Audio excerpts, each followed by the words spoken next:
Some TDY, temporary duty assignments, can be fun and exciting, but this one was not. It was 30 days of almost round-the-clock hard work. Every year, the U.S. Army participates in the Rapid Deployment Exercise. Several units from across the Army are selected to participate and are airlifted with all their equipment to Germany, where they engage in a month-long exercise with their NATO counterparts. My name is Fred Sadler. At the time, I was a relatively new captain in the U.S. Army, working in the Operations Division stationed at Fort Hood, Texas. This deployment came at the worst possible time for me to be anywhere other than home with my wife because she was pregnant, and the baby was due sometime during this deployment. I tried to get out of the service, but the Army would not accept that decision. Lydia and I had been married for almost 6 years. Most of those years were good. The bad ones happened when I had to go away on business trips, leaving her at home. Lydia and I weren't lifelong friends or lovers before marriage. We met at the DMV one day when I was registering my car and she was renewing her license. We sat next to each other, waiting for our numbers to be called, and started chatting. One thing led to another, and pretty soon we exchanged phone numbers. A week later, we had our first date. And a month after that, we spent our first night together. Lydia wasn't an obvious beauty, but she had a classic look that made my insides turn upside down. She could just look at me, and my heart would melt. Her body was also a classic beauty.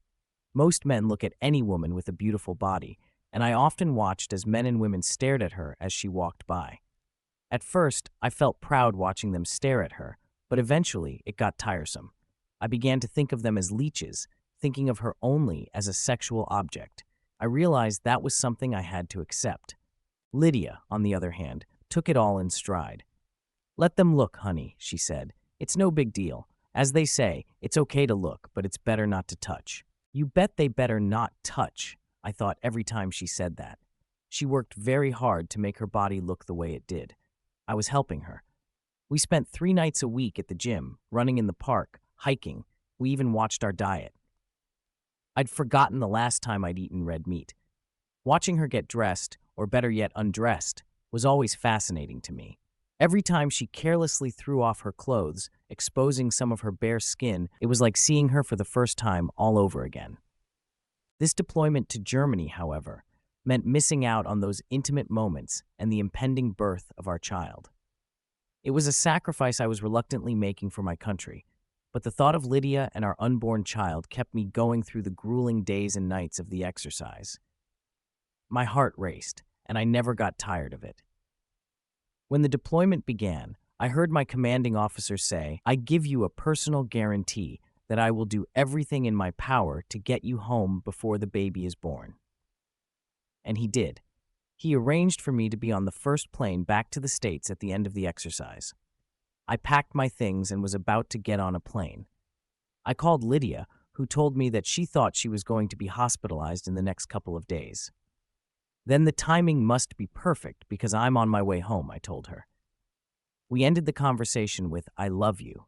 It was dusk as I drove to the airport, a serene scene painted in the colors of the setting sun. Suddenly, a deer darted into the road in front of us. My driver swerved to avoid it, and the next thing I knew, I woke up in a military hospital in Frankfurt. My right arm and leg, 3 ribs on my side were broken, and my right lung had collapsed. I was so disoriented that I couldn't fathom where I was or what had happened. As my mind started to clear, questions tumbled out. "How long have I been here?" I asked my nurse. 5 days. "Is my wife here?" "No, sir." "Where is she?" "She wasn't here, sir, but your commander notified her just after you arrived, so she knows what happened." "Where's my phone?" She found it among my personal belongings, and I called Lydia. "Are you okay?" were her first words. "Don't mind me. How are you and the baby?" She began to cry. "We lost the baby, Fred. I'm so sorry." I was too stunned to speak. Finally, I asked, "Are you okay?" "I think so, yes, I'm home, but they don't want me traveling or I'd be with you." "What's wrong?" I asked, a deep pit forming in my stomach. No one knows for sure.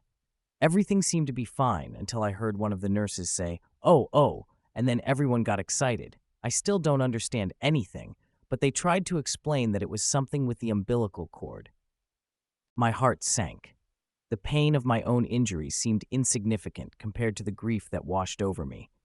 I wanted to be there for Lydia, to hold her and comfort her, but I was confined to this hospital bed, miles away. The thought of her being alone with our loss was unbearable.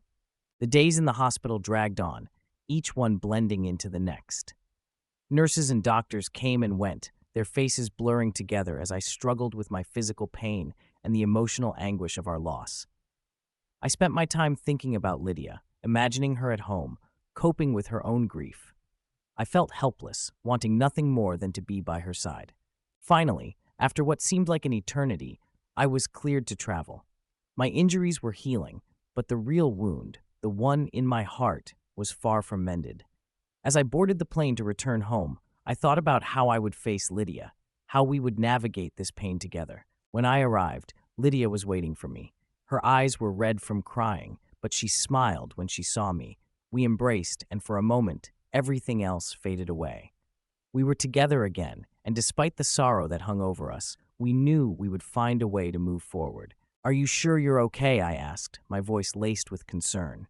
There was a long silence, heavy with the weight of our thoughts and emotions. "Physically, I'm fine, but emotionally, I'm a mess," Lydia finally replied, her voice trembling. "When are you coming home?"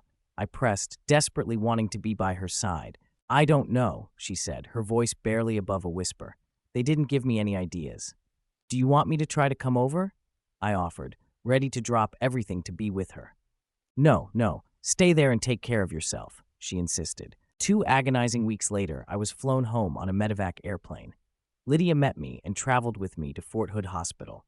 She was still an emotional wreck, but our time together seemed to help us both, a fragile balm on our open wounds. I asked her if she had named the baby. "Yes," she said, tears welling up in her eyes. "I named her Hope." At those words, we both cried, our tears mingling in a shared sorrow that was both unbearable and unifying. I was in the hospital for another 2 weeks before I was discharged on limited duty. Limited duty usually meant that you didn't have to go into the field and train, which would have been nearly impossible with my arm and leg still in casts. It took a few more weeks before they were taken off, and I could start piecing my life back together. Time passed, and everything seemed to smooth out in both our marriage and my career. 2 years after we lost hope, we were transferred to Heidelberg, Germany. We spent 3 amazing years there, traveling all over Europe and making unforgettable memories. During this time, I was promoted to major, a significant milestone in my military career. After 3 years, we were transferred to Fort Lewis, Washington. As a major, we were given field-grade officers' quarters, which were much nicer than the company-grade quarters. They had garages instead of carports, offering more space and convenience. Company grade included second lieutenants, first lieutenants, and captains, while field grade included majors and above. When we moved into our new home in Fort Lewis, all the things we had taken with us to Germany were sent back. We unpacked those boxes as well as the ones we had stored and did not take with us. The boxes were stacked in each room, creating a maze of cardboard and memories. Lydia went to the officers' club to attend a pledge meeting where she could meet other wives and forge new friendships. While she was gone, I stayed in our cabin, unpacking and organizing things. Using a box cutter, I opened one of the many boxes and began to take things out of it. It was one of the boxes we had stored while we were in Germany. About halfway down, I found a small wooden box that I didn't remember seeing before. Curious, I placed it on top of the stack of boxes and opened it. My life changed forever in that moment. Inside was a small stack of envelopes tied with a pink ribbon. I pulled the ribbon away and picked up the top envelope. It was unsealed, so I opened it. Inside was an official document labeled birth certificate. I stared at it in disbelief, my heart pounding in my chest. The name on the certificate was not Hope. It was a name I had never heard before. Trembling, I pulled out the next envelope and found a letter written in Lydia's handwriting. The words on the page blurred as tears filled my eyes. The letter spoke of a child she had before we met, a secret she had kept from me all these years. Lydia had given up the child for adoption, and the birth certificate was a reminder of that painful chapter in her life.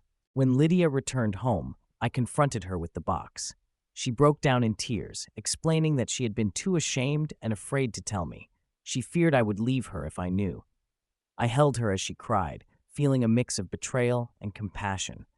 Our relationship would never be the same, but I knew that we could find a way to move forward together, just as we had after losing hope. As I looked at the document, my mind began to fog up and my heart pounded in my chest. It stated that a baby girl weighing 7 pounds 6 ounces and measuring 19 inches long was born alive, and it included the date. It was the same date Lydia had told me our baby was stillborn. The baby was named Hope. The document further revealed that the mother's name was Lydia Jane Sadler, née Johnston. But where the father's name should have been, there was a note that said unknown. At the bottom of the certificate were 2 tiny inked footprints, a haunting reminder of the life I thought had never been. Staggering, I literally fell onto the couch, staring at the document for what felt like an eternity. My mind raced with confusion and betrayal. I left it on the couch and walked over to the stack of envelopes, my hands trembling as I picked up the next one. It, too, was unsealed. I pulled out a multi-page document and began to read. It was an adoption certificate. I read it several times to make sure I wasn't hallucinating. The gist of it was that a child named Hope, born to Lydia Sadler, had been given up for adoption, with all parental rights relinquished. It noted that, since the identity of the biological father was unknown, his permission was not required.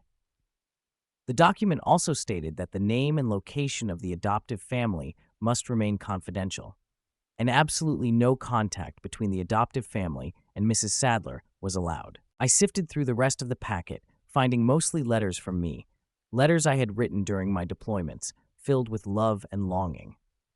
I was in total shock. This had to be the biggest lie in the history of lies. My mind was a whirlwind of questions. This kind of thing doesn't happen overnight. It has to be planned, I thought, trying to make sense of it all. If Lydia thought I was coming home for the birth, did that mean she was already planning the adoption? And if the father was unknown, did that mean I wasn't the father? If I wasn't, who was? How many men had she slept with during our 6 years of marriage? Did she even know? I felt a wave of nausea and discomfort wash over me. Somehow, I managed to regain my composure, putting everything back in its proper place. I even repacked and taped up the box that contained everything. As I was taping up the box, I noticed the inscription, Lydia's Papers and Childhood Memories, written in magic marker on all 4 sides. If I had seen that, I definitely wouldn't have opened it. She had to know that. The timing of it all felt like a cruel joke. Just when I thought we were moving forward, this bombshell had to drop. I slumped back onto the couch, the weight of the revelation pressing down on me. How could Lydia have kept this from me? The deception cut deeper than I could have ever imagined. The sound of the front door opening broke through my thoughts. Lydia was back from her meeting. She walked into the living room, her face lighting up with a smile that quickly faded when she saw my expression. "Fred, what's wrong?" she asked, concern knitting her brows together. I stood up, the adoption papers clutched in my hand. "Care to explain this?" I said, my voice trembling with a mix of anger and hurt. Her eyes widened in shock, and she took a step back. "Fred, I can explain." "Explain what, Lydia?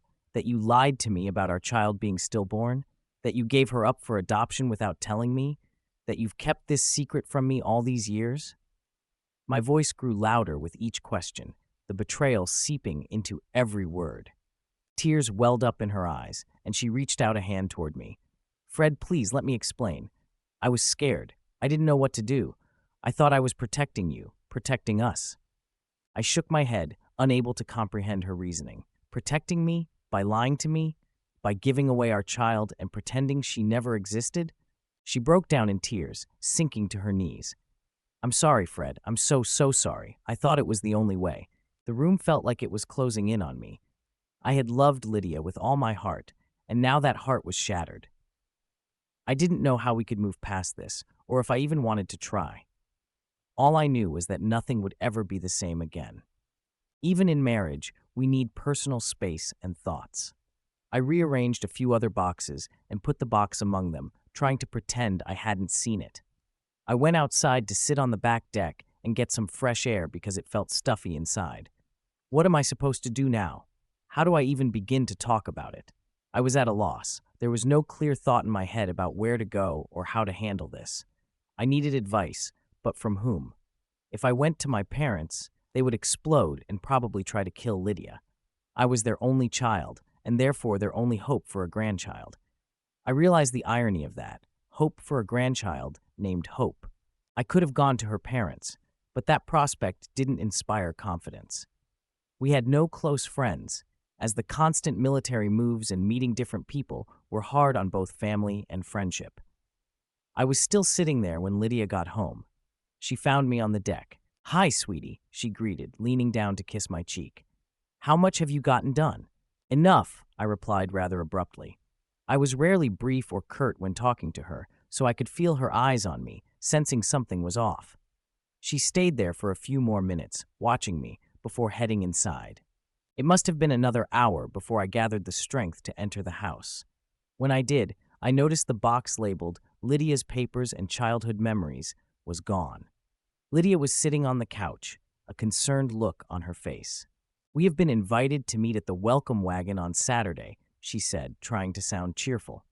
"Good," I replied flatly. "The Simpsons from Heidelberg are here." "Do you remember them?" she asked, trying to engage me. "Not really," I said. "He was a G2 major, and I played bridge with her. Their names were Jim and Fran."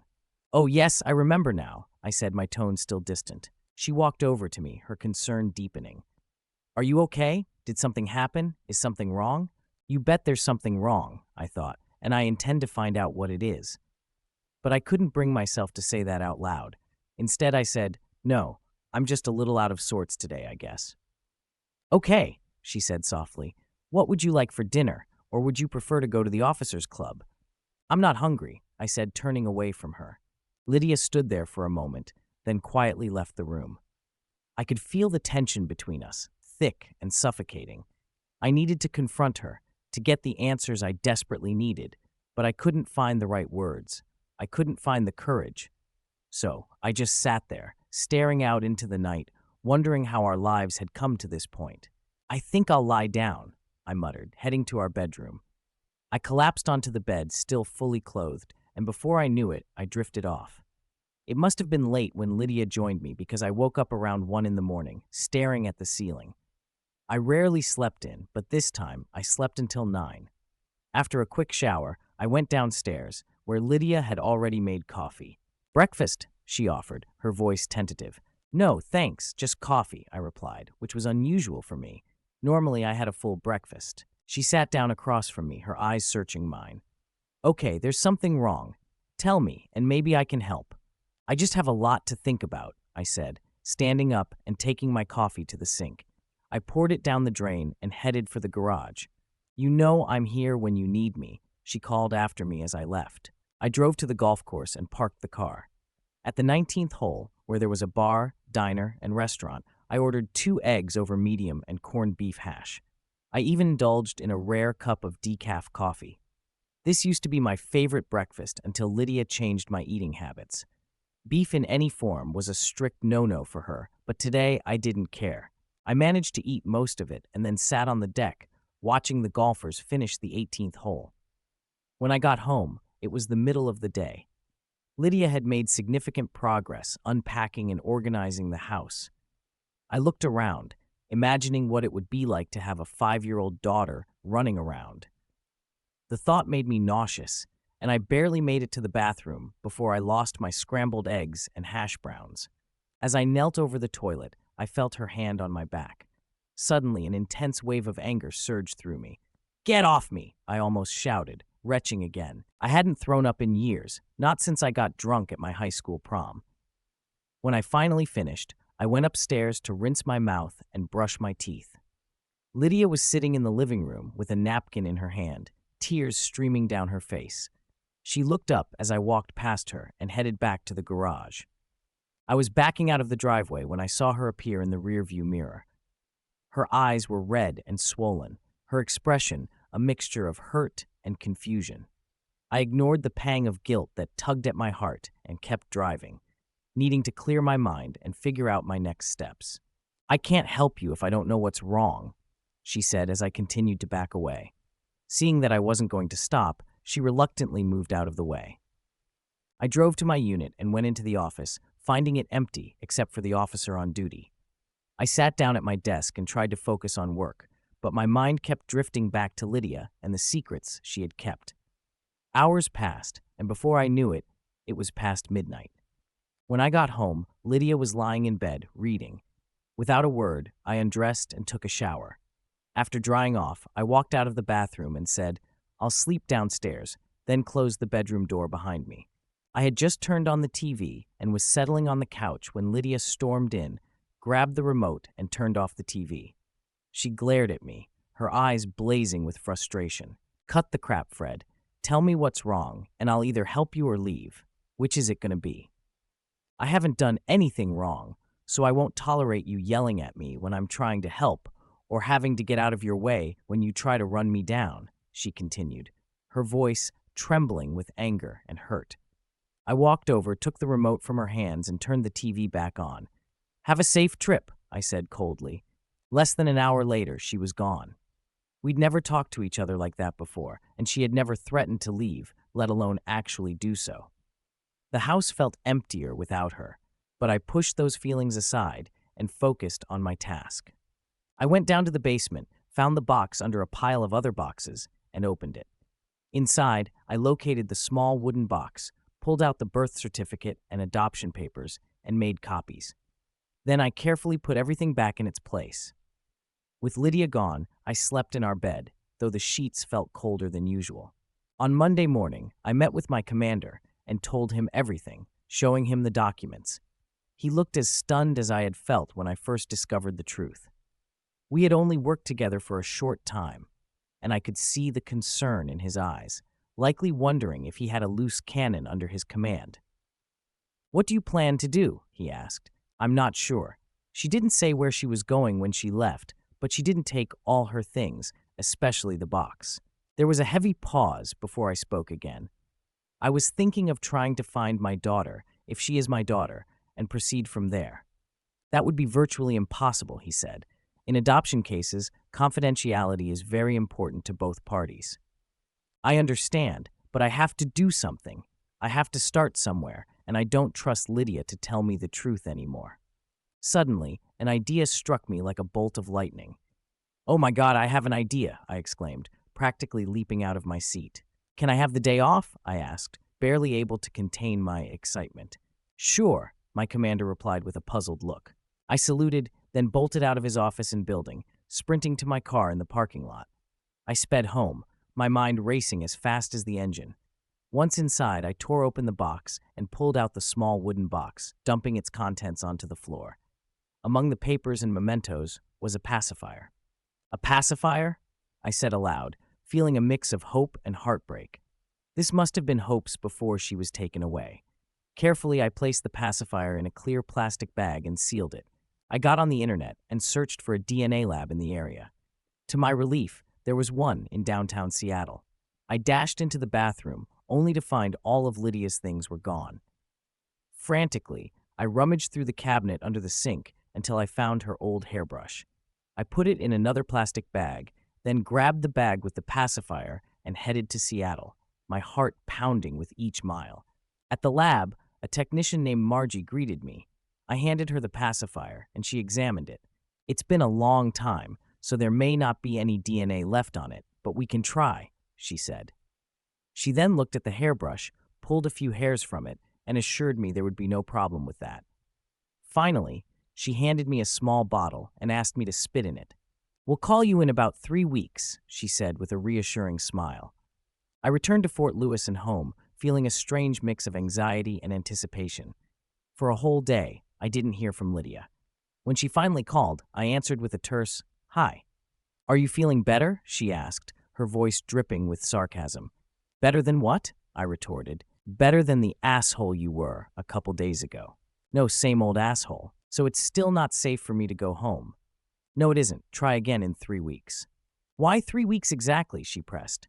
"By then, I should know if I'm going to kill you or just divorce you." I ended the conversation abruptly. The phone immediately rang again, but I ignored it.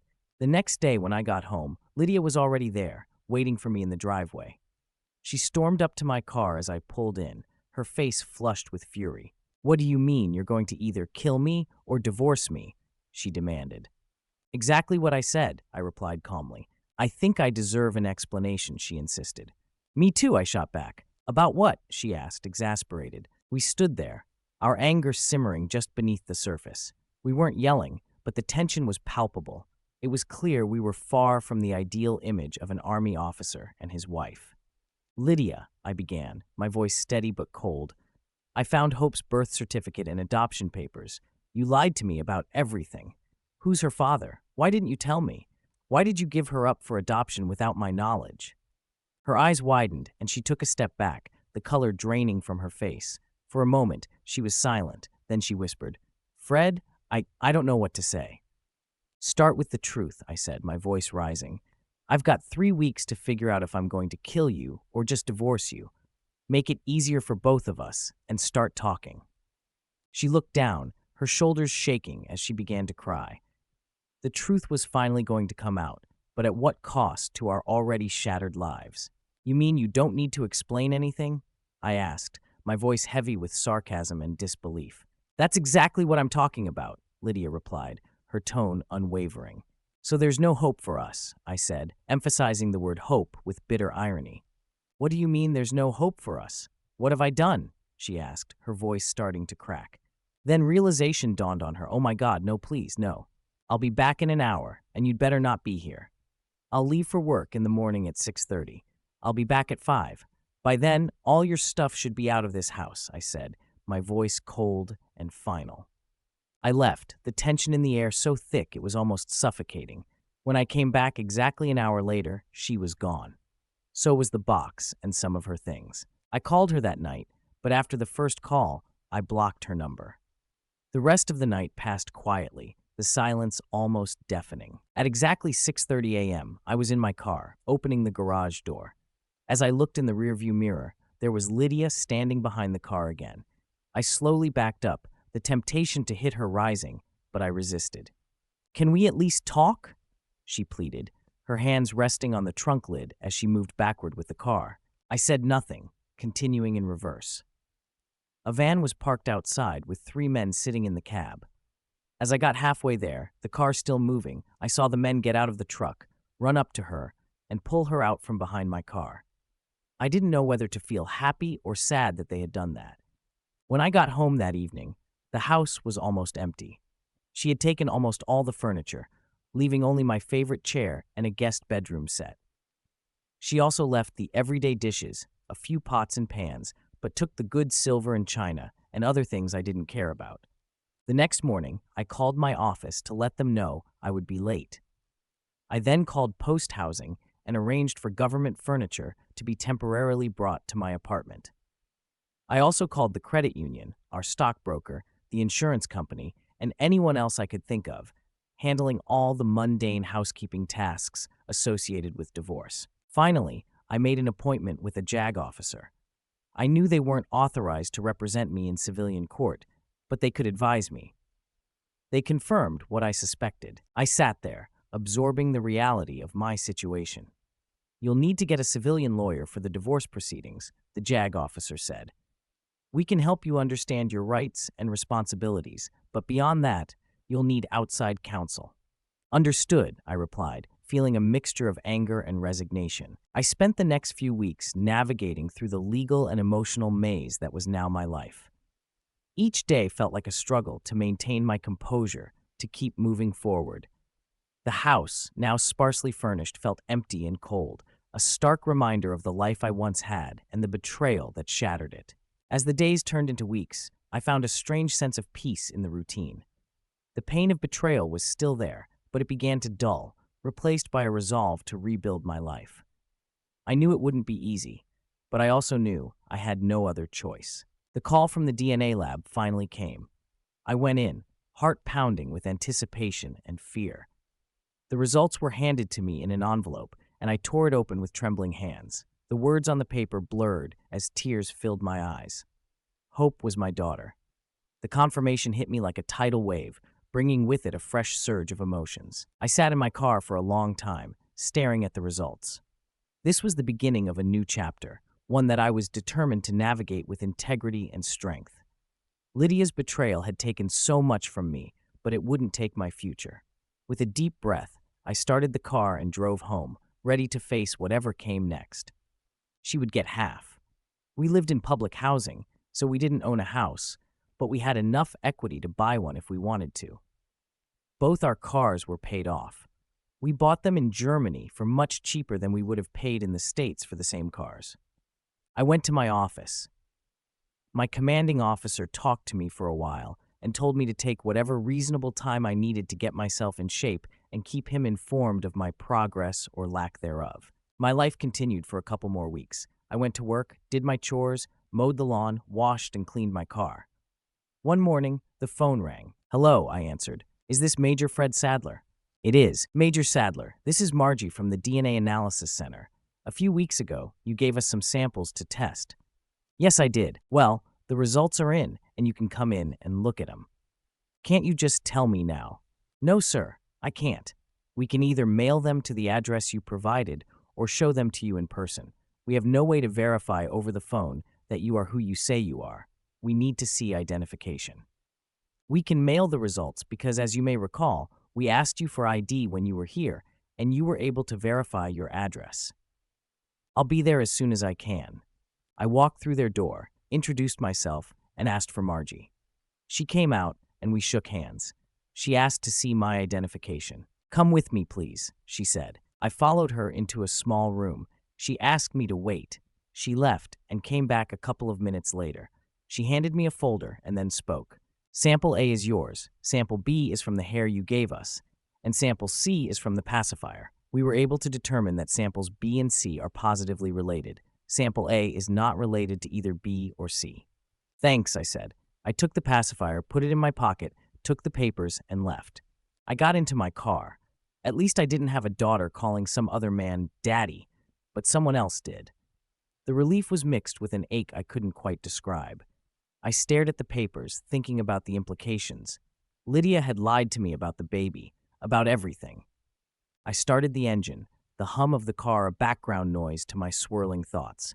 As I drove back, the reality of the situation settled in. This wasn't just about betrayal. It was about the life I thought I had, the future I had envisioned, crumbling into pieces. The days following were a blur of routine and reflection. I continued to fulfill my duties, kept my commanding officer informed, and tried to maintain some semblance of normalcy. But the truth gnawed at me, a constant reminder of the deception I had lived through. One evening, as I sat in my sparse living room, I decided to confront Lydia. I dialed her number, and after a few rings, she answered. "Fred," she said, her voice a mix of surprise and caution. "Lydia, we need to talk," I replied, trying to keep my voice steady. "About what?" she asked, though I knew she understood. "About hope. About everything," I said, feeling a surge of determination. There was a long pause before she responded. "Okay, when?" "Tomorrow at my place. We need to sort this out." "All right," she agreed quietly. The next day she arrived, looking tense and wary. We sat across from each other, the silence heavy between us. "I got the DNA results," I began. "Hope isn't mine." She flinched as if struck. I didn't know how to tell you." "You should have told me the truth from the beginning," I said, my voice rising. "Why did you lie?" Tears welled up in her eyes. "I was scared, Fred. I didn't know what to do. I thought it would be easier if you believed she was stillborn." "Easier for who?" I asked, anger and hurt lacing my words. "You made a decision that wasn't yours to make." "I know," she whispered, "and I'm sorry. I wish I could take it back." We sat in silence for a while, the weight of her confession hanging in the air. I realized then that while I might never fully understand or forgive her actions, I had to move forward for my own sake. "I think it's best if we finalize the divorce and move on," I said finally. She nodded, tears streaming down her face. "I understand." As she left, I felt a strange sense of closure. It wasn't the resolution I had hoped for, but it was a step towards rebuilding my life. In the weeks that followed, I focused on my work, my recovery, and the future ahead. It would take time, but I knew I had the strength to overcome this. The past was painful, but it wouldn't define me. I had a new path to forge, and I was determined to walk it with resilience and hope. JAG was not authorized to recommend specific law firms or attorneys, but the JAG officer I spoke with was able to provide me with a list of approved attorneys and firms. The next day, I started calling them. I made 6 appointments. At the 3rd appointment, I found my man. He was a retired JAG officer and hated cheating spouses, both wives and husbands. I spent over an hour telling him my story. 45 years I've been practicing law, and this is the most diabolically unprincipled case of selfishness I've ever seen.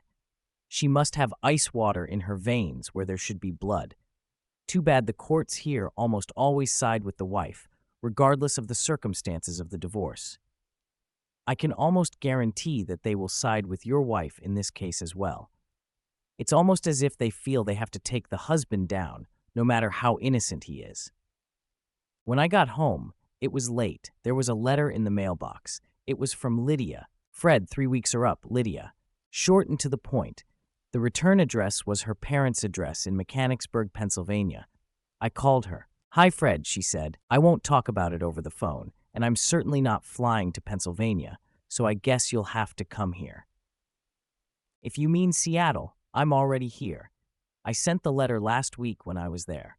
I'll be at the house at 6:30. "Come over then," I told her. She hung up. I didn't make any special arrangements. No drinks, no cheese, no crackers, nothing. This was supposed to be a business meeting. I put the DNA documents and my copies of the birth certificate and adoption papers on the government-issued coffee table. She pulled up to the driveway at 6:20, but waited until exactly 6:30 to ring the bell. I was in no hurry to answer it. Opening the door, I invited her in and then indicated where she should sit. I sat on the couch. She sat in the uncomfortable straight-back chair across from me. I reached into my pocket and pulled out a pacifier, holding it out to her. She grabbed it and held it to her breast. "Lydia, I need you to explain everything," I said, my voice as calm as I could manage. She took a deep breath and began. "Fred, I was scared. I didn't know what to do. I was overwhelmed with the pregnancy, and then the baby." I interrupted. "The baby you told me was stillborn?" She nodded, tears welling up in her eyes. "Yes, I lied. Hope was born healthy, but I was so confused and afraid. I thought giving her up for adoption would be best for her and for us. I didn't think you would understand." "Understand?" I echoed, my anger rising. "Understand that you lied to me about our child, that you gave her away without telling me." She looked down, unable to meet my eyes. I know it was wrong. I regret it every day. I took a deep breath, trying to steady my emotions. "Lydia, I had a DNA test done. Hope isn't mine. Who is the father?" She paled, her voice barely a whisper. "I don't know. There was someone else. It was a mistake, a one-time thing." I felt a mix of anger and betrayal. "You mean to tell me you don't even know who the father is?" She shook her head, tears streaming down her face. "I don't. I was so ashamed, Fred. I thought I could hide it, but I see now how much I hurt you." I sat back, the weight of her confession settling over me. "We need to finalize this divorce, Lydia. There's no going back from this." She nodded, her voice trembling. "I understand. I just want you to know I'm sorry." "I know," I replied, my voice cold, "but sorry isn't going to fix this." As she left, I felt a strange sense of closure. It wasn't the resolution I had hoped for, but it was a step towards rebuilding my life. I watched her drive away, the weight of her betrayal lifting slightly. There was a long road ahead, but I was ready to walk it. The next few weeks were a whirlwind of legal proceedings and emotional recovery. I leaned on my friends and colleagues, finding strength in their support. Slowly, I began to rebuild my life, focusing on my career and personal growth. One evening, as I sat on the back deck of my new home, I reflected on the journey I had been through. The pain and betrayal had been immense, but I had come out stronger. I was ready to face the future, whatever it might hold. As the sun set, I raised my glass in a silent toast to new beginnings and the promise of a better tomorrow. "Thank you," she said as if I'd given her $1 million. Then I handed her a copy of the DNA test results. "You already know I'm not the father, but this will confirm it." She reached for the results and took them with her left hand. The pacifier remained clutched in her right. "I take it you are sample A?" she asked. "Yes." Then I pushed the rest of the papers toward her without saying anything. She leaned forward, read the title on the top sheet, and tears welled up in her eyes. She set the DNA test results aside and picked up the dissolution of marriage application. She started to read it, but the tears were already flowing freely and falling onto the form, so she set it aside. She rummaged through her pockets looking for a napkin, but couldn't find one. "Can I have a tissue?" she asked. "I don't have any." That was a lie, because there was a box on the nightstand by the couch where I was sitting. She saw them and just stared at me. I didn't move. "You're not making it easy for me, are you?" she asked. "You cheated," I said. She nodded. "How many times?" I asked. "Does it matter?" "No, I just want to know." "One weekend. Different men. Just one. Who is he?" "Then again, does it really matter?" "Again, I just want to know. I think I deserve it." "I'm not going to tell you." "Do I know him?" "I'm not going to tell you." "So you'd rather protect him than try to save your marriage?" She picked up the divorce petition. "Our marriage is over anyway. Why ruin it?" "Okay, but you have to tell me why you lied about our daughter being stillborn." It was a statement, not a question. "Yes, I owe you that." She stood up, pulled out a box of tissues, and placed it in front of her. She took one and wiped her still wet eyes. She was still clutching the pacifier. "I was terrified, Fred. Terrified of losing you, of facing the truth. I couldn't bear to tell you that the baby wasn't yours. I thought if I said she was stillborn, it would hurt less. But it didn't. It just made everything worse." I watched her as she spoke, her voice cracking with each word. There was a part of me that still loved her, but it was overshadowed by the betrayal and lies. "So you gave her up for adoption?" I asked, my voice calmer now. "Yes, I thought it was the best thing to do. For her, for me, for us. I was so wrong." "Did you ever plan on telling me the truth?" She shook her head, tears streaming down her face. "No. I hoped you would never find out. I thought I could keep it buried." "But you couldn't," I said, more to myself than to her. "The truth always comes out." She nodded, unable to speak. The weight of her guilt and shame was palpable. "I'm done, Lydia. I can't do this anymore. I can't live with the lies and the betrayal." "I understand," she whispered. "I'm so sorry, Fred, for everything." I stood up and walked to the door, opening it for her. "Goodbye, Lydia." She hesitated for a moment, then walked out, clutching the pacifier as if it were her lifeline. As the door closed behind her, I felt a sense of relief wash over me. It was over. The lies, the deceit, the pain. It was finally over. I walked back to the couch and sat down, staring at the papers she had left behind. There was a long road ahead, but for the first time in a long time, I felt hopeful about the future. It was time to move on and rebuild my life, one step at a time. When I found out I was pregnant, I wasn't sure if it was your baby or his, Lydia began, her voice trembling. "I thought about getting an abortion, but I couldn't bring myself to do it. Over time, I convinced myself that maybe you wouldn't be able to tell if she was yours or not." She took a deep breath, her eyes distant as she continued. "When we found out it was going to be a girl, I was even more certain you wouldn't know. There's always been a special bond between fathers and daughters, and I hoped that would be enough to blur any doubts. As her birth approached, my anxiety grew. What if you found out? What if she didn't look like you?" Her voice broke slightly, and she wiped away a tear. "Then you went away on a business trip, and my nerves settled a bit. I was relieved you wouldn't be around when she was born. But when you told me you were flying back home, the panic returned. I was on an emotional roller coaster. Would you know? Would you be there when she arrived? I couldn't handle the uncertainty." She paused, collecting herself before speaking again. "Then she was born, alive and perfect. They placed her on my chest, and I looked at her, falling in love instantly. She was beautiful, with blonde hair and blue eyes. Blonde hair and blue eyes, just like her father's. You have brown hair and brown eyes. No one in our families has blonde hair and blue eyes. I knew then she wasn't yours." Lydia's eyes were filled with tears, her voice barely above a whisper. "She was my daughter, and you were my husband. I loved you both, but I knew I had to choose. I chose you. The hospital staff helped me when I told them I wanted to give her up for adoption. Within 24 hours, I had the papers in my hands. They asked who the baby's father was, and I said I didn't know.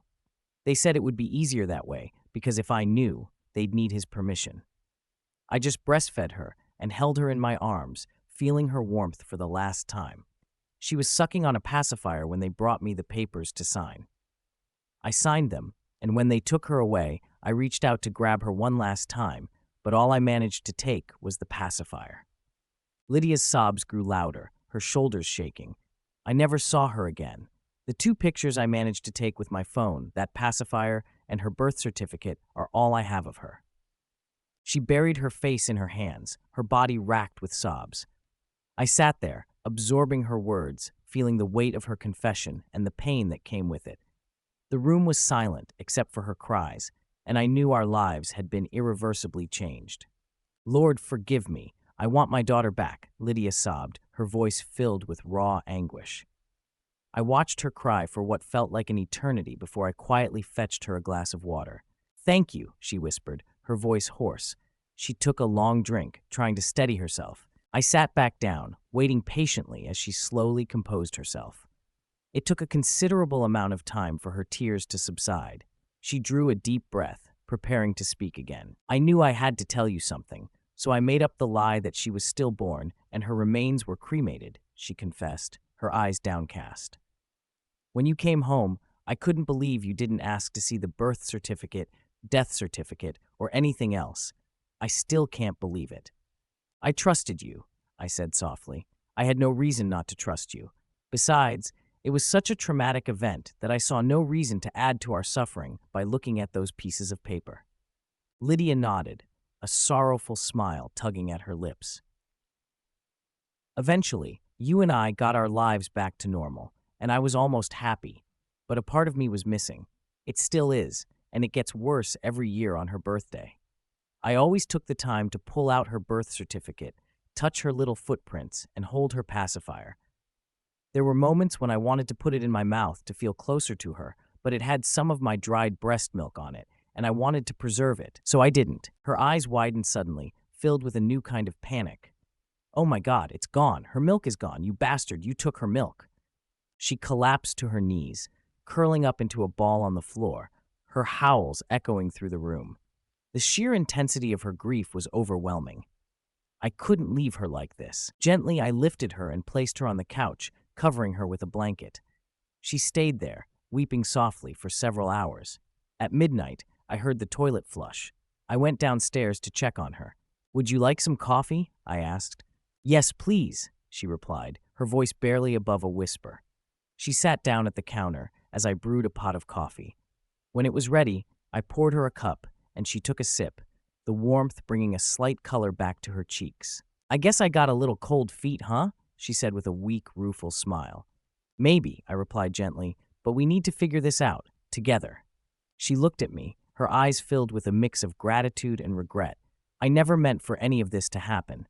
I just wanted to protect you, to protect us. I know, I said softly, but we can't change the past. We can only move forward from here. We sat in silence for a while, each of us lost in our thoughts. The road ahead was uncertain, but at least we were finally facing it together. Sort of, she said, her voice barely audible. We sat there, drinking our coffee in silence, the weight of unspoken words hanging heavy between us. More? I asked, holding the coffee pot. Yes, please, she replied, extending her cup. As I brewed 2 more cups, I couldn't help but wonder where this conversation was going. Where are you staying?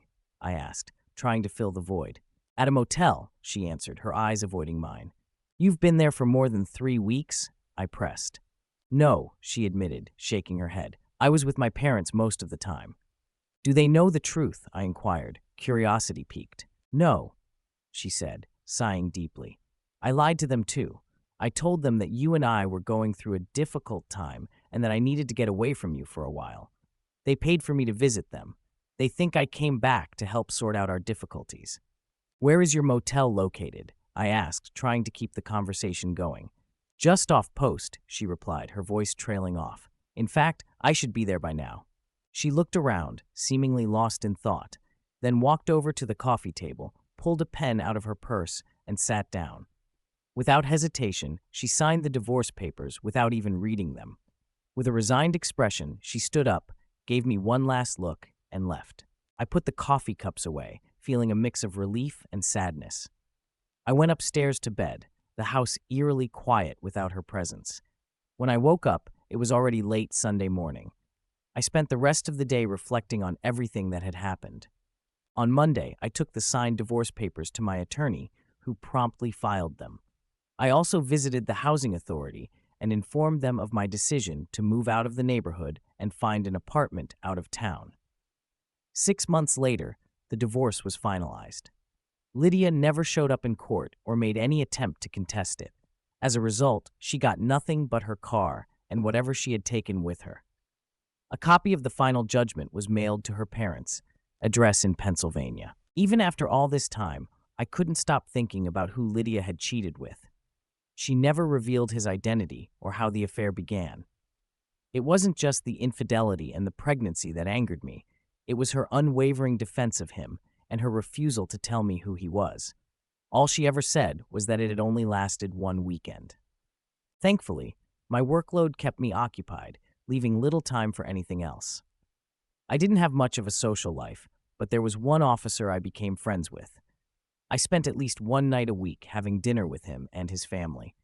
In my eyes, they were the epitome of a perfect military family. Husband, wife, 2 kids, 2 cars, and a beautiful home.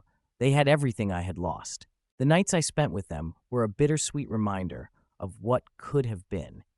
But life goes on, and I knew I had to find a way to move forward. Of course, being a military family, the Johnsons had to move periodically, picking up their kids from one school and putting them in another, facing all the other hardships of military life. Civilian families tend to grow up in the same neighborhood with the same friends over time, but there are exceptions. Families in some industries, such as oil, move as often or even more often than military families.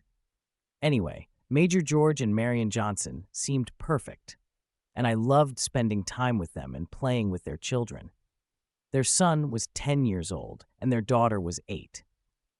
I don't know what typical children are like, but these two seemed quite well adjusted, so I decided they were typical. One night after dinner, George and I were talking about the pros and cons of temporary duty assignments, TDY. Of course, they were necessary, and we knew it, but most business trips took us away from our families, those of us who had them. We felt we spent enough time away from them already that adding business trips to the mix was almost unbearable. This topic came up because he had been selected to attend a 2-week security seminar at Fort Hood, scheduled to leave in 2 weeks. The next day, I went to see our commander. "Sir, is there any reason I can't go to the seminar instead of Major Johnson?" "Not really," he replied. "The general just figured he had a little more experience in the field than you, but if you go, it'll work." Good. He and his wife will be celebrating their 12th wedding anniversary, and it would be nice if they could celebrate it together. "Well, Major Sadler, I didn't know you were a romantic," he said, laughing. 2 weeks later, I was back at Fort Hood, where Lydia and I had been living when her daughter was born. Usually, military seminars are pretty intense, but this one was relaxed. We were divided into groups of 3 to work on a project. It turned out that there were 6 groups of 3, and then there were 2 left, a major from Alaska and myself. We developed a close friendship almost immediately. It seemed like we'd known each other all our lives. His name was Keith Franklin, and as I said, he was stationed in Alaska at Fort Wainwright, the coldest base in the U.S. Army, but he loved it there.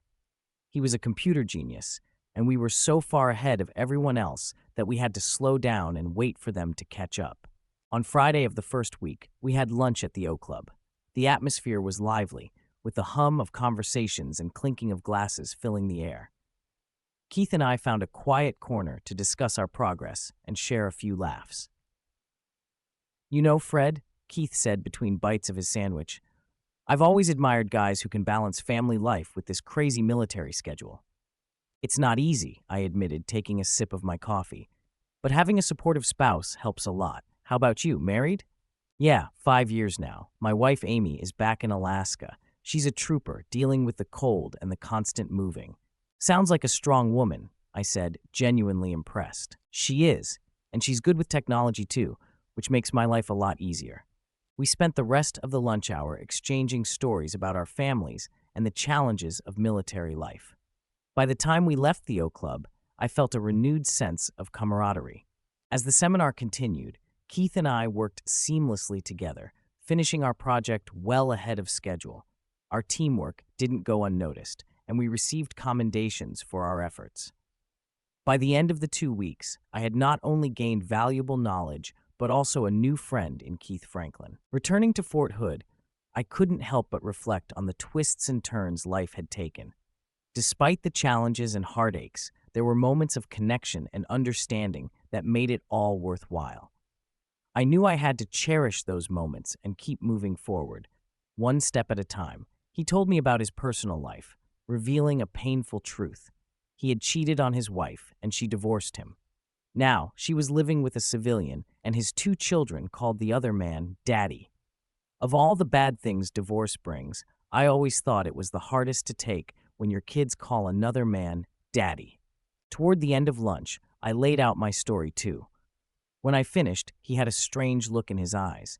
"And you don't know who the man she had an affair with is?" he asked. "No," I replied, "she didn't tell me." "And that was here at Hood?" he continued. "Yes," I confirmed. "5 years ago?" "Almost 6, I corrected. "Blonde hair and blue eyes?" he inquired, a hint of realization dawning on his face. "That's what she said," I affirmed. "Come with me," he instructed. We went to the Manpower Center. Everyone assigned to Fort Hood had to go through it.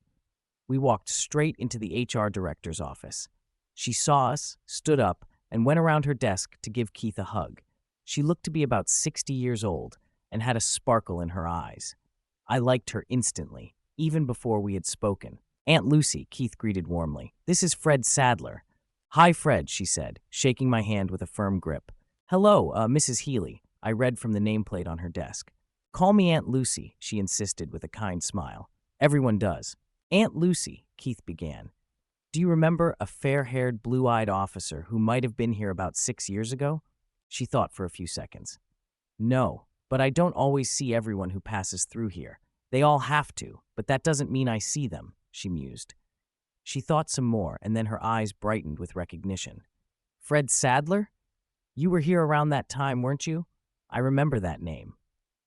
"Yes, my wife and I were here," I said, glancing at Keith, surprised at how she remembered me. "Fred Sadler," she repeated, looking thoughtful.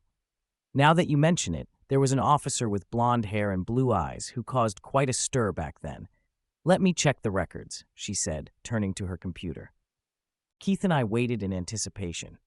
After a few moments of typing and searching, Aunt Lucy looked up. "Here it is. An officer named David Harper was here during that time. Blonde hair, blue eyes, and quite the ladies' man from what I heard." "David Harper," I muttered, the name sounding unfamiliar but significant. "Do you think he could be the one?" Keith asked, looking at me. "It's possible," I said, feeling a mix of anger and relief. Finally, I had a name, a lead to follow. "Thank you, Aunt Lucy," Keith said, giving her another hug. "You're welcome, boys," she said with a warm smile. "I hope you find the answers you're looking for."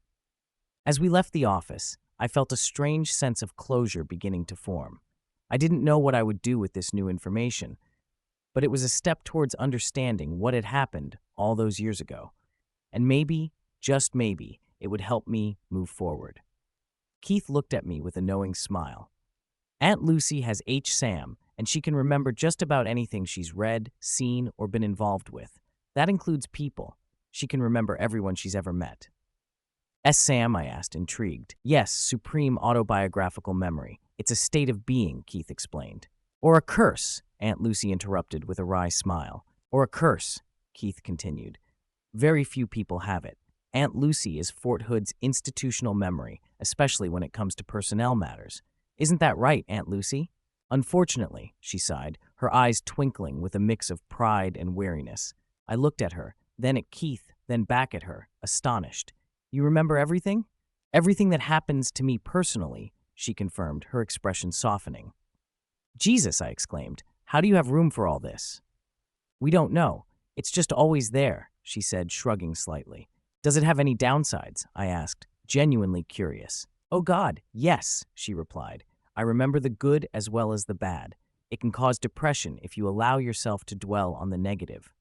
"I can only imagine," I told her, feeling a pang of empathy. "Aunt Lucy," Keith interrupted again, drawing her focus back to the task at hand. "Fred," he pointed at me, "he's looking for someone who was here at the same time. The only thing he knows about him is that he was blonde with blue eyes." She laughed, a melodic sound that seemed to lighten the room. "That's it?"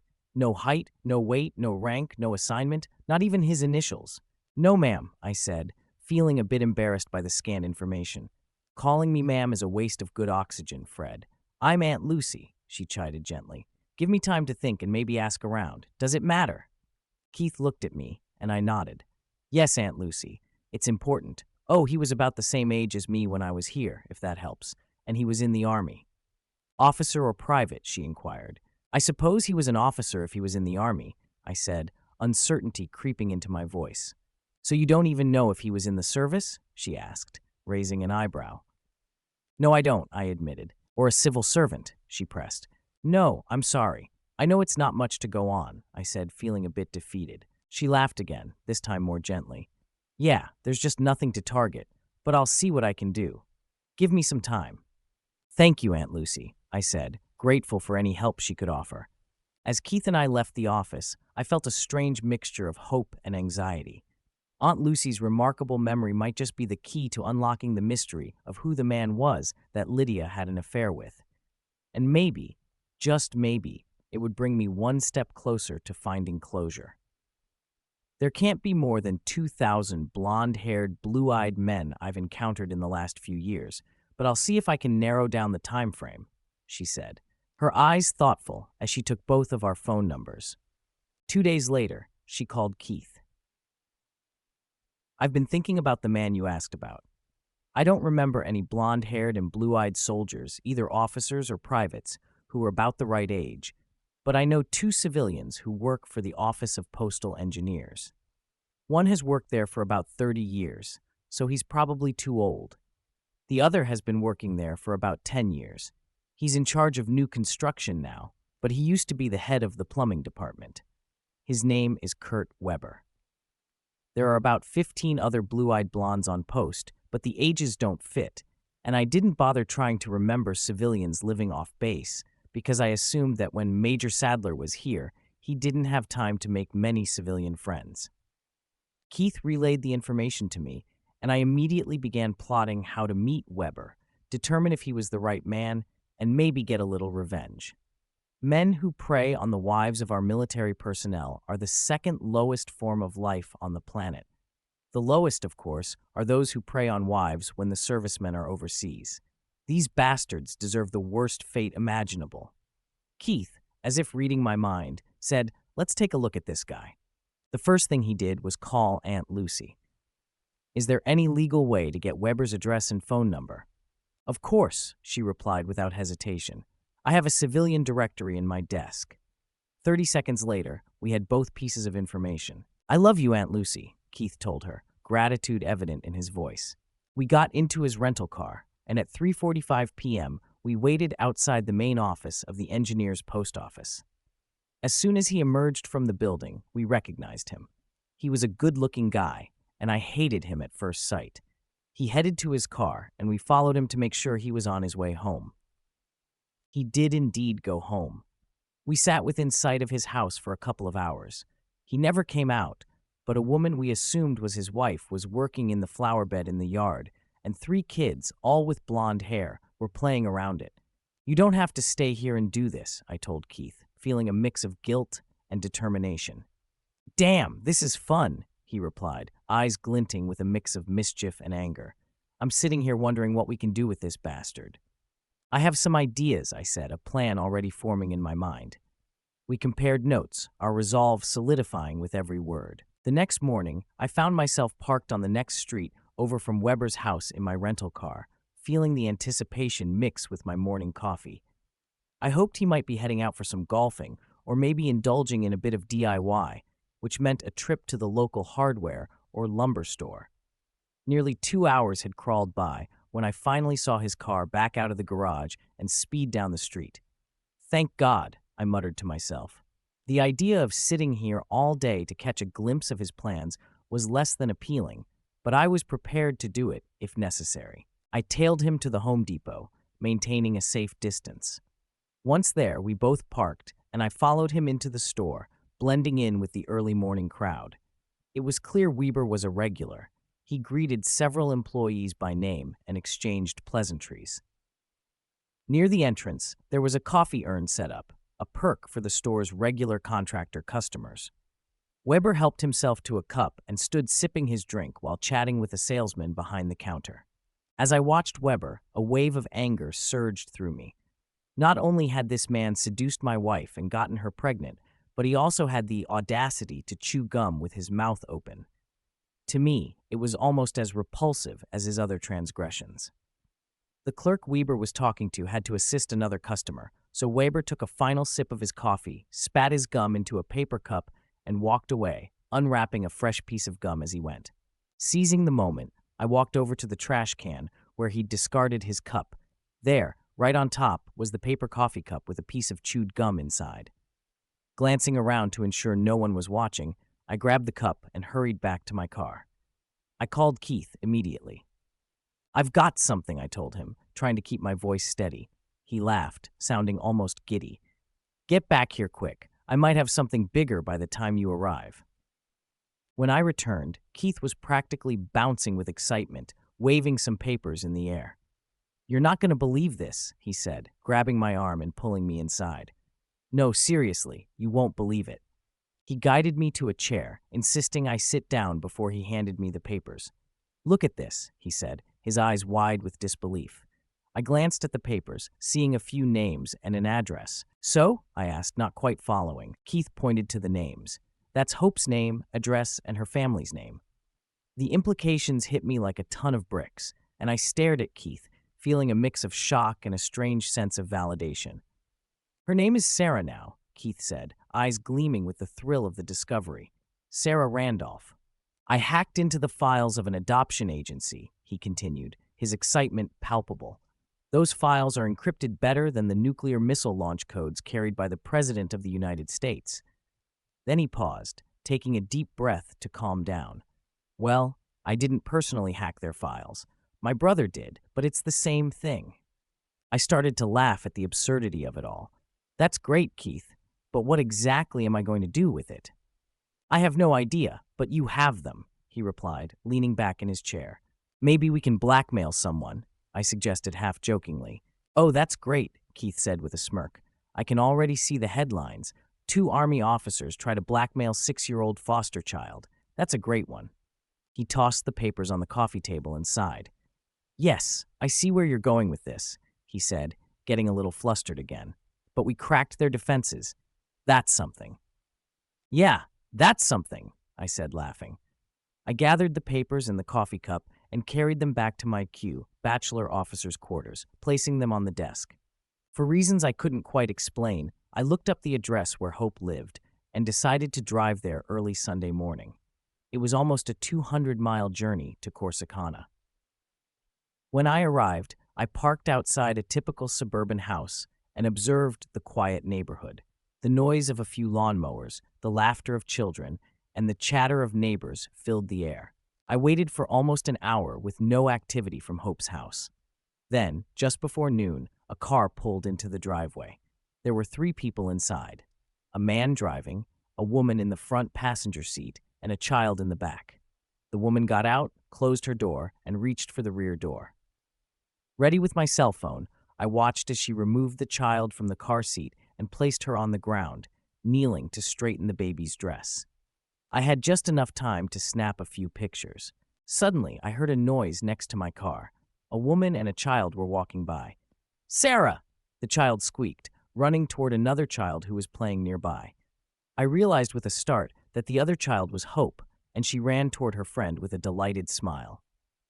They were only a few feet away from my car, and I seized the opportunity to snap a few more quick pictures. The urgency of the moment made my heart race as I started my car and drove off before either of the 2 women took an interest in the strange car and the man parked on their street. I drove a short distance away, then stopped to review the photos.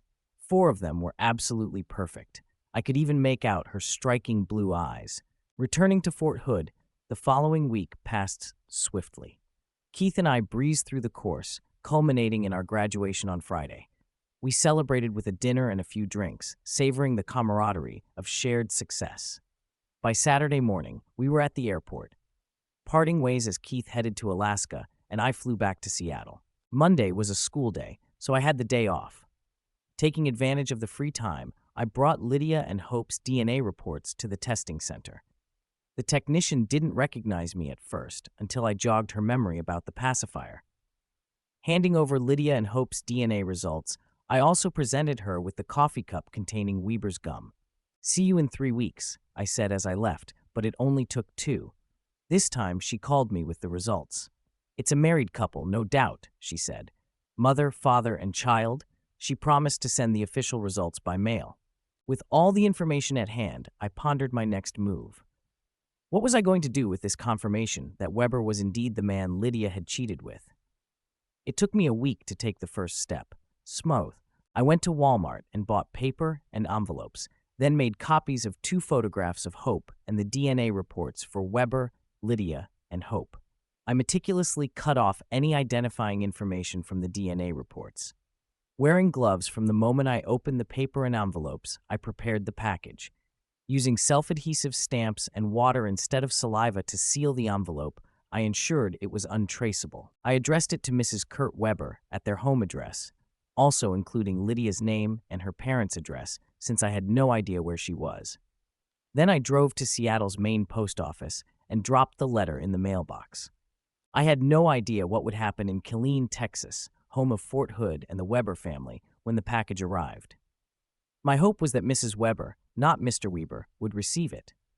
I envisioned her reaction, imagining her fury leading her to castrate the bastard and shove his balls down his throat.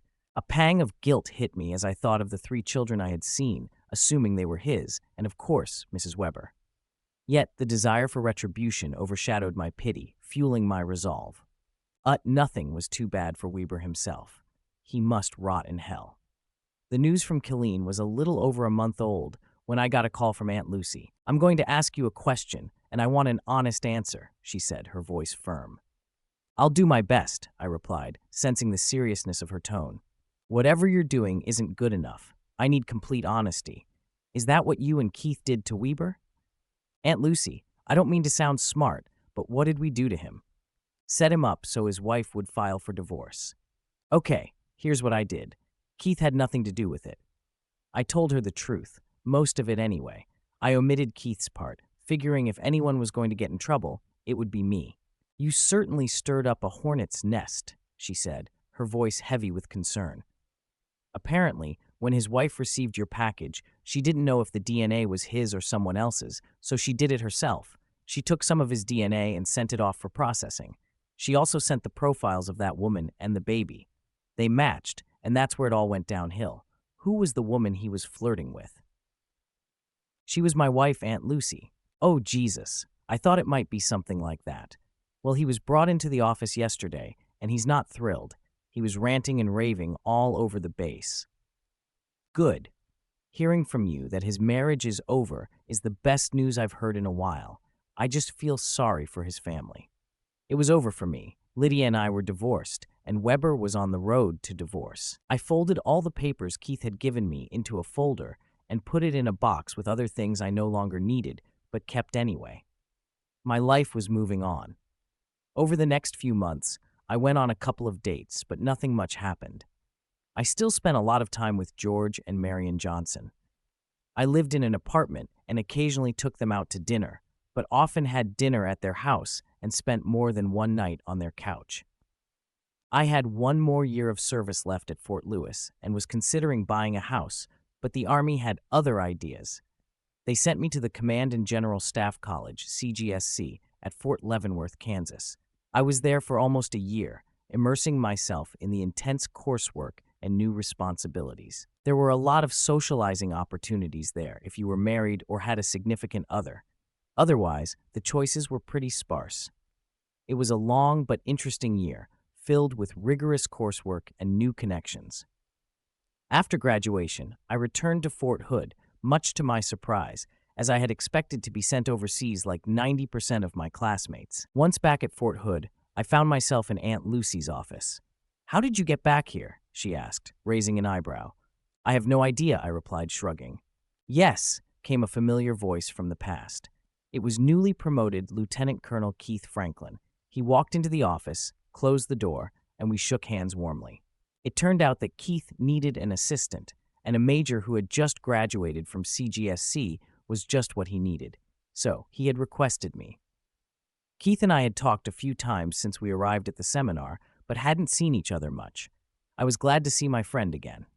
After registering, I decided to take a 2-week vacation. The first thing I did was look for a house.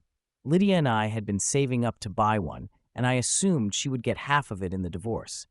However, since she didn't show up in court, I got everything. I went to the First National Bank of Texas branch in Fort Hood and opened an account, arranging to have my money transferred there. I mentioned to the employee helping me that I also needed to find a house. Just then, the branch manager walked by. He introduced himself as Dwight Randolph. We moved here about 6 months ago and settled in a brand new neighborhood. The houses are very nice and inexpensive. You get a lot of value for your money. He told me this, then went to his office and returned with a business card from the real estate agent whose services he had used. I decided that if she was good enough for a bank branch manager, she was good enough for me. I called her, and it only took me 3 days to find what I wanted.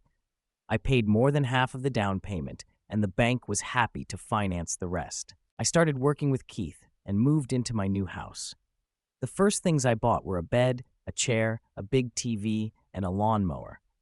I spent my first night in my new house, surrounded by the bare essentials.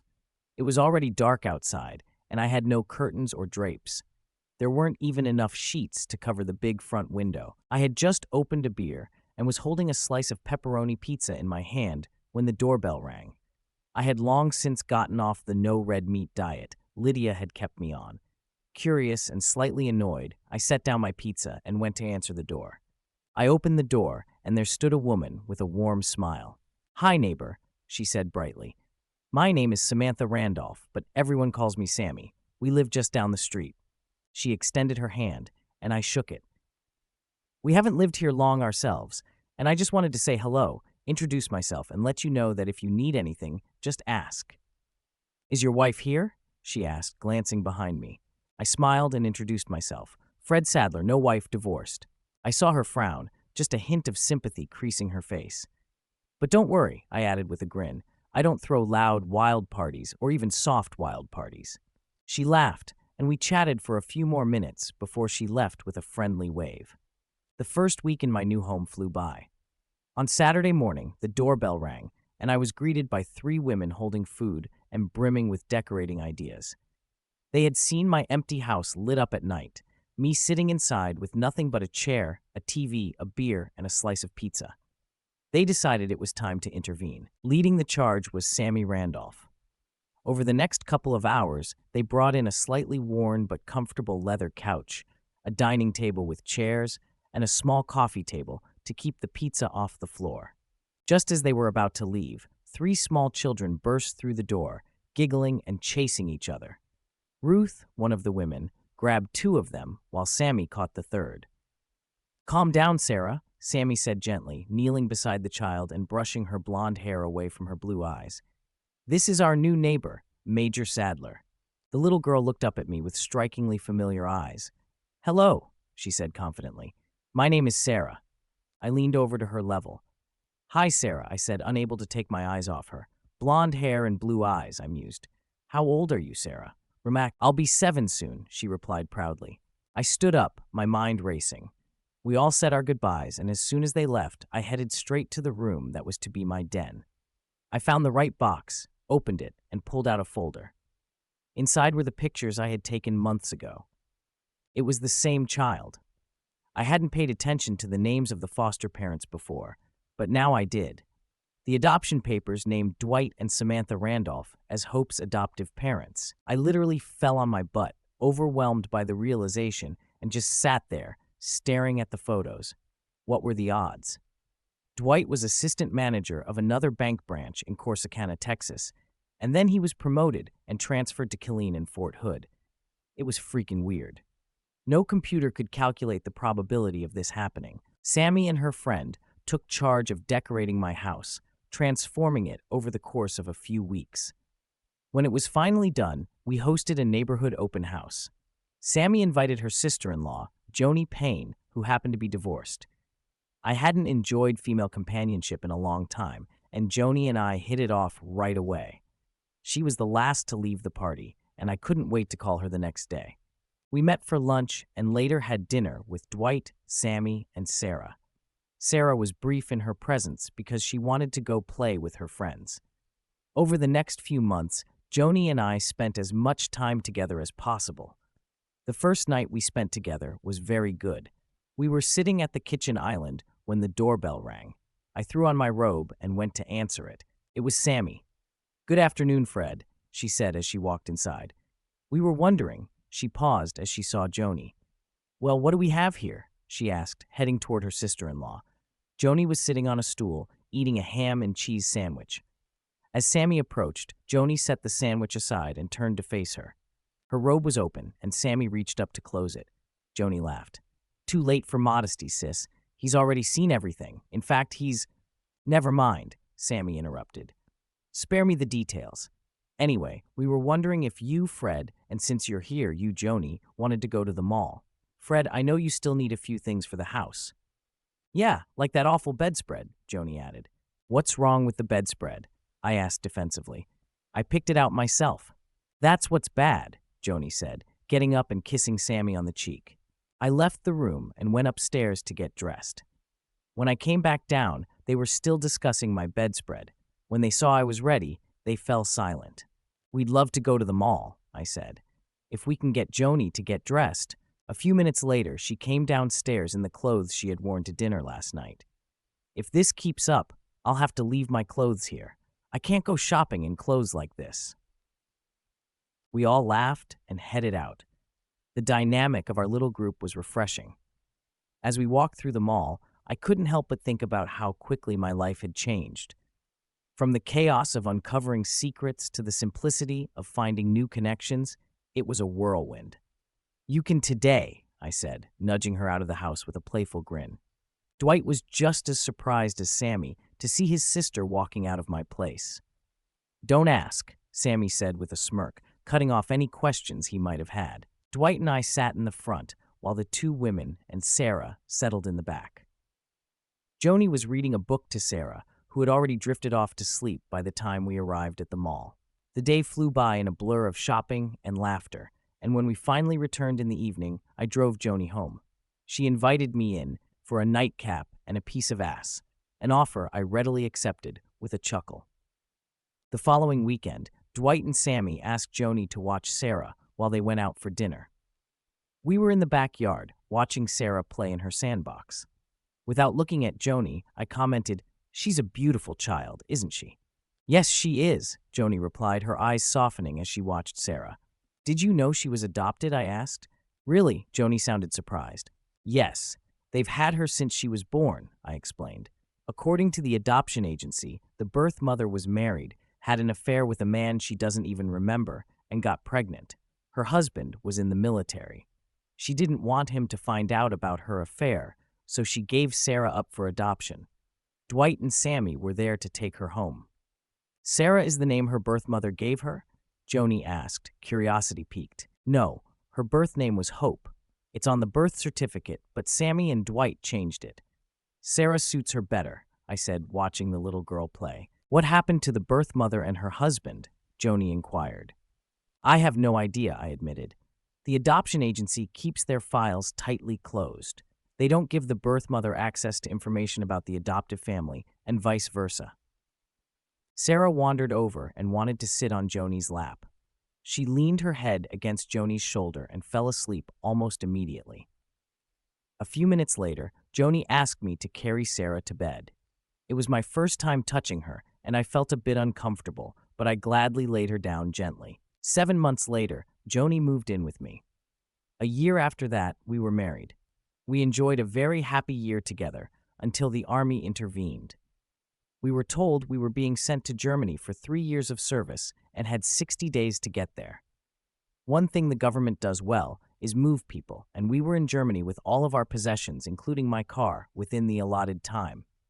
Germany was a beautiful adventure. The area around Heidelberg was spectacular, and Joni, having never traveled outside the United States, was thrilled by the opportunity to explore Europe. Together, we embraced the new experiences, savoring every moment of our journey. One of the first things we did in Germany was buy a new car. Joni was over the moon, racing down the autobahns as fast as she wanted in a car built for high speeds. The thrill of driving on those legendary highways brought a new sparkle to her eyes. During our time in Germany, we took 2 trips back to the States. The first trip was when both her father and Dwight's father passed away, and the second was for a family reunion. Each time, of course, we saw Dwight and Sammy.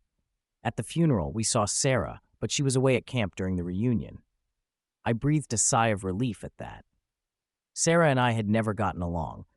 Some internal mechanism told us both that we weren't going to be friends, and I was fine with that.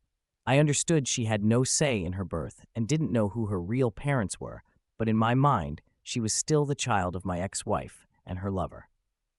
Joni and I had been trying to have children, but we just never got around to it. We also discussed adoption, but it never went very far. Keith and I remained friends and talked from time to time. He had remarried, and while Joni and I were in Germany, he was stationed in Belgium. We visited each other often, reminiscing about the crazy twists of fate that led us to where we were. Keith blamed it all on himself, saying that if he hadn't gotten his brother to hack into the adoption agency, we wouldn't have known who or where Hope was. After 3 years, we received orders to move to Fort Bragg, North Carolina. I was going as a new LTC assigned to the post headquarters as an executive officer under the post commander. Normally, this position was for a full colonel, not a junior lieutenant colonel, but I didn't mind. In the military world, you don't look a gift horse in the mouth, I reminded Joni as we packed up our lives. We decided to live in government quarters while we were there and rented out our house in Killeen. The transition was smooth, and the staff at Fort Bragg organized a series of briefings with the various departments to help me get settled in. One of the briefings was to be given by a postal engineer. Representatives from that department, as well as the postal engineer himself, were already in the conference room when I arrived. I took my seat at the table and watched as a blue-eyed civilian stood up to begin his speech. His hair was slightly blonde, touched with gray. He introduced himself as Kurt Weber. I just stared at him, my mind whirling with disbelief. He had been talking for an hour, but I hadn't heard a word. My gaze never left his face, and it was obvious he was uncomfortable with my scrutiny. At the end of his speech, he asked if I had any questions. "Tell me, Mr. Weber," I began, my voice steady despite the storm of emotions inside me. "Have you ever been to Fort Hood?" I asked, my voice steady but loaded with curiosity. "Yes, sir," he replied, looking slightly uneasy. "I was in the engineering department." "Did you like it there?" I continued, watching his reactions closely. "Yes, sir," he said again, his voice more guarded now. "Why did you leave?" "It's rather personal, sir," he responded, his discomfort evident. "You are correct," I said, withdrawing the question. "I just like to know about the people I work with. I seem to recall a scandal at the Fort Hood Engineering Department a few years ago. Do you know anything about that?" He hesitated before responding. "I vaguely recall something about one incident. There was someone cheating, if I remember correctly." "Ah, well, I just remembered something. Thanks for the briefing. If you need anything at headquarters, feel free to contact me. Just in case you forgot," I pointed to the name tag on my uniform. "My name is Sadler, Sadler. Fred Sadler. I wouldn't want you to forget it." I maintained eye contact, watching the light bulb turn on in his mind. His eyes grew huge, and Kurt Weber turned several shades from red to pale gray. I stood up and walked away, satisfied with the impact of our encounter. Later that afternoon, I learned that Mr. Kurt Weber had requested a transfer. Unfortunately for him, this request had to go through me. When I received it the next day, I wrote response in large letters and added a handwritten note. "I have plans that involve Mr. Weber's expertise. He will play a key role in the realization of these plans." To the surprise of almost everyone, Mr. Kurt Weber tendered his immediate resignation the following day. I signed it without hesitation. Every day, I fell more and more in love with Joni. She grew more beautiful and sexy with each passing day, while I saw an aging, middle-aged man in the mirror. I often wondered what she saw in me, but whatever it was, I was grateful for it. We cherished our time together, and the years flew by much faster than I wanted them to. While we were serving in Alaska, we traveled to Killeen to visit Sammy and Dwight. On our first evening, they shared a significant decision they had made with Sarah, who was now almost 18 years old. As we sat in their cozy living room, the weight of their announcement hung in the air, and I knew our lives were about to change again. She had known from the beginning that she was adopted, but now she was interested in trying to find her biological parents. Dwight and Sammy supported her decision wholeheartedly, but the adoption agency offered no assistance, citing compliance with the law. The frustration was palpable as they explained how archaic the laws were and how they desperately needed reform, especially given the importance of an adopted child knowing the health status of their birth parents. They decided to use a website dedicated to DNA and ancestral origins, sending in Sarah's DNA to see what might happen. Sarah hoped it would be nice to have her birth mother come to her high school graduation, but with the event only a couple of weeks away, they knew it was unlikely. That night, Joni and I were already in bed when she turned to me with a serious look. "What are you going to do?" "About what?" I asked, slightly confused. "About Sarah." "What about her?" I responded, still not catching on. "Come on, Fred. Married couples shouldn't have secrets. I found your little file 6 months after we were married. She can avoid DNA testing if you tell them everything you know." "Oh shit," I said, realization dawning on me. "Yeah, oh shit," she echoed. "Why have you been silent all these years?" I asked, bewildered. "I'm not sure. I guess I knew how sensitive you'd be about it, and Dwight and Sammy didn't need to know, so I kept quiet. But now it's become important, and you have to address it. Any suggestions on how I can do this? Just tell the story, I suppose. How do you think they'll take it?" "Dwight is my brother, and just like me, so he'll take it normally. Sammy is the dark horse. Okay, tomorrow we'll get Sarah out of the house and tell them." She leaned over and kissed me gently. "Do I ever bore you?" she asked, her eyes searching mine. "What a silly question," I said. "Of course not. Why did you even ask it?" "Because you haven't touched me all day." I grinned and reached for the buttons on her pajamas. "I can fix that right now." The next morning was Sunday. Sarah was picked up by her best friend, and they went to the mall. I gathered the four of us around the table, took a deep breath, and began to tell the story. "Dwight, Sammy, there's something you need to know about Sarah's biological parents," I started. Their faces shifted from curiosity to concern as I laid out the details, from the affair to the birth and finally to the adoption. It was a heavy conversation, filled with long silences and deep breaths. "I know this is a lot to take in," I concluded, "but I thought it was important for you to know before Sarah delves into her search. This way, you can guide her with all the facts." Dwight nodded, his face thoughtful. "Thank you for telling us, Fred. We appreciate your honesty, even if it's a bit late." Sammy was quiet for a moment before speaking. "We'll tell Sarah when the time is right. Thank you, Fred, for sharing this with us." That night, as Joni and I lay in bed, I felt a weight lifted off my shoulders. "We did the right thing," she said softly, snuggling closer. "Yeah, we did," I agreed, feeling more connected to her than ever. The days ahead would be challenging, but for now we had each other, and that was enough.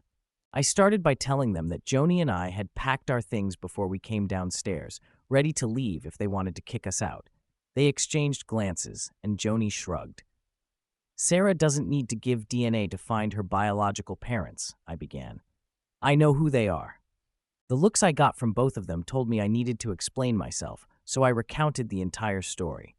When I finished, I took a deep breath and looked around the table. Dwight was staring at me, and Sammy had tears in her eyes. After a few seconds, she stood up, walked over to me, took my hands, pulled me to her, and hugged me tightly. "Oh, poor guy. Living with that all these years and not being able to talk about it. No one deserves that," she said, hugging me again. "What do you think, Dwight?" she asked her husband. "I'm trying to calculate the probability of how we all ended up together," he said, shaking his head. "I don't think there's a big enough number." "So what do we do now?" asked Sammy, returning to her chair. "I think Fred should contact his ex-wife and invite her to the graduation, since Sarah wants her there," Joni suggested. "Yeah, why me?" I protested. "Because you started it," Dwight grinned. "But who's going to contact Weber?" I asked. "Not me," I said, and told them about the last time I saw him. "You never told me that," Joni said, her eyes wide. I didn't realize you knew the whole story, did I? I admitted. She leaned over and kissed me. I love this woman, I thought. Later that day, when Sarah returned, Dwight and Sammy told her everything. She was both nervous and excited, eager for us to move forward. The only way I knew to contact Lydia was through her parents, if they were still alive and still in Mechanicsburg, and if they still had a landline. I waited until Monday morning and talked to a private investigator, asking him to help me find Lydia's parents and Kurt Weber. It took him 2 hours to get her parents' phone number, but finding Weber took a bit longer. I called Lydia's parents, reminding them who I was, and told them I needed to talk to Lydia. I gave them my phone number to pass along to her. Not an hour later, my phone rang. Hello? This is Lydia Bowman. I was given this number. Hi, Lydia, I said, the past rushing back with her voice. Fred? Yeah, I responded, my mind racing as I tried to think of something clever to say, but I came up empty. How's it going? I asked, trying to break the ice. Actually, I'm doing great. How are you? Very well, she replied. Lydia, I need to talk to you about something very important. Okay, go ahead. Not over the phone. Tell me where we can meet and we'll talk in person. Explain it to me, Fred. We haven't spoken in years, and suddenly, out of the blue, you have something so important that it needs to be discussed in person. That's it, I confirmed. I'm sorry, Fred. I'm not buying it. Okay, but remember, I gave you a chance. A chance at what? Come on, Fred, what's the matter? Only in person, Lydia. Call me if you change your mind. Wait, I interjected, my heart pounding. Wait. Okay, God damn it, we live in Vegas. That's better. I'm flying out there tomorrow, and I'll call you when I land. You decide where you want to meet. The next day, we met in the lobby of the Bellagio Hotel. I guess she needed a lot of witnesses. Hi, Lydia. Hello, Fred. This is my husband, Roland. Roland Bowman. Hi, Roland, I said, shaking his hand briefly before turning my attention back to Lydia. I need to see you alone for 10 seconds. Anything you have to say, you can say in front of Roland. Whatever you say, but this is about the hope you had. She turned pale. Can we still talk? Yes. He knows about her, Lydia said, her voice trembling slightly. Okay, let's sit down, I suggested. We found as quiet a corner as we could, given where we were. Lydia, this isn't easy for me, but it's something you need to know. Sarah, your daughter, is searching for her biological parents. She's almost 18 and very determined. Lydia's eyes widened, and she gripped Roland's hand tightly. I always wondered if this day would come, she whispered. It has. Dwight and Sammy, her adoptive parents, have supported her decision to search for you. They're wonderful people, and Sarah has grown up in a loving home, but she wants to know her roots. Lydia nodded, tears forming in her eyes. I never stopped thinking about her. Not a day goes by without her crossing my mind. What do we do now? We take it one step at a time, I said gently. The first step is deciding how you want to meet her. We can arrange something private or in a neutral place. It's your call. Roland squeezed Lydia's hand, offering silent support. We'll do whatever it takes to make this as smooth as possible for Sarah, he said firmly. Thank you, Roland, I said, appreciating his willingness to help. Lydia, I know this is overwhelming, but it's also a chance to reconnect. Sarah deserves to know you, and you deserve to know her. Lydia wiped her tears and took a deep breath. Okay, let's do this right, for Sarah. We sat there, discussing the next steps, and for the first time in years, I felt a sense of closure beginning to take shape. This journey, as difficult as it was leading to something beautiful, and I was ready to see it through. That would be wonderful, Lydia said, her eyes bright with hope. Now, how about I take a picture of you so she can see what you look like? I suggested. Okay, she agreed. We found a picturesque spot outside for her to pose, capturing a moment that felt both surreal and poignant. As I was about to leave, Lydia rushed over to me, hugging me tightly and kissing my face and head in a flurry of emotion. Not too demonstrative, is she? Roland quipped, laughing. In that moment, I decided I liked him. That same afternoon, I flew back to prepare Sarah. Showing her the picture of Lydia, I watched her reaction closely. She's beautiful, Sarah said, her voice tinged with nervous excitement.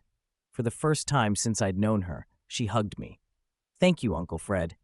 Now we know where you draw your beauty, Sammy added, snuggling tightly against Sarah. Do you know what my birth father looks like? Sarah asked timidly, her curiosity evident. The other three adults looked at me with widened eyes, waiting for my response. I took a moment to think before I spoke. Let me tell you that you got your blonde hair and blue eyes from him. The three adults breathed a collective sigh of relief. We had only taken a week's vacation, so I had to return to Alaska, but Joni stayed behind to help everyone prepare for the big day. I left for Alaska, promising to be back 2 days before graduation. I was so nervous that I could hardly speak. What would the situation be like? The day before I was due back in Killeen, I got a call from a private detective. The most he had been able to find out about Weber was that, after leaving government service, he had taken a job as a consultant to the government of a Middle Eastern country. Like several other American consultants, he had disappeared shortly after arriving in the country and had not been seen since. I met Lydia and Roland at the airport and drove them straight to Sarah's house. When we entered, she was standing in the middle of the living room. She said, "Let Lydia go first." Lydia and Sarah looked at each other for a long moment, the air thick with unspoken words and emotions. Then Lydia spoke. "I brought you this," she said, pulling out a pacifier. "It belongs to you, and I thought you might want it back." Tears welled up in Sarah's eyes as she reached out to take the pacifier. "Thank you," she whispered, clutching the small object that held so much significance. Lydia stepped forward, enveloping her daughter in a hug that seemed to bridge the years of separation and longing. The room was silent, except for the sound of their breathing, each of us holding our breath, witnessing a reunion that felt almost sacred. For the first time in a long while, I felt a sense of peace. This journey, filled with twists and turns, had led to this moment, and it was worth every step.